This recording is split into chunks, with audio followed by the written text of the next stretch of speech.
So काही बऱ्यापैकी लोक म्हणत असतात की याला कुंभकर्णासारखी झोप आहे, हा कुंभकर्णासारखा झोपतो. ऍक्च्युली कुंभकर्ण कसा झोपायचा त्याचं चित्रीकरण या ठिकाणी केलेलं आहे, बघू शकता तुम्ही.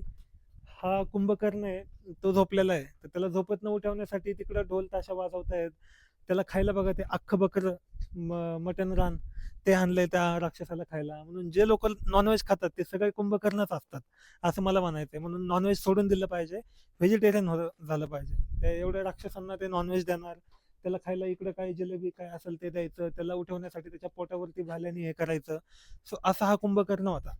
सो तुमच्या लाईफमध्ये पण जर कुंभकर्ण कोण असेल तर त्याला सांगा जास्त झोप घेऊ नको आणि नॉनव्हेज खाऊ नको. माझं म्हणणं एवढंच आहे, नॉनव्हेज कंपल्सरी बंद केलं पाहिजे. बघू शकता हे राक्षसांचं खाद्य आहे नॉनव्हेज म्हणजे. म्हणून नॉनव्हेज, आपण माणूस आहेत, आपल्याला व्हेज खाल्लं पाहिजे. त्याच्यावरती मी जास्त बोलत नाहीये, बोललं तर वादविवाद होईल किंवा माझ्यासोबत जे आले ते पण नॉनव्हेजच खातात. सो आमच्या इथंच भांडणं होतील. त्याच्यामुळे आता आम्ही काही बोलत नाही, बट काही लोक आहेत हा, जे नॉनव्हेज जास्त खातात. सो नॉनव्हेज खाऊ नका, नाही तर मग असं राक्षस होताल तुम्ही, एवढं सांगण्यात आहे. आणि हा कुंभकर्ण आणि त्याला उठवण्यासाठीचा हा देखावा बघू शकता. त्याच्यासाठीचे लाडू वगैरे तिकडे परत घेऊन येतोय.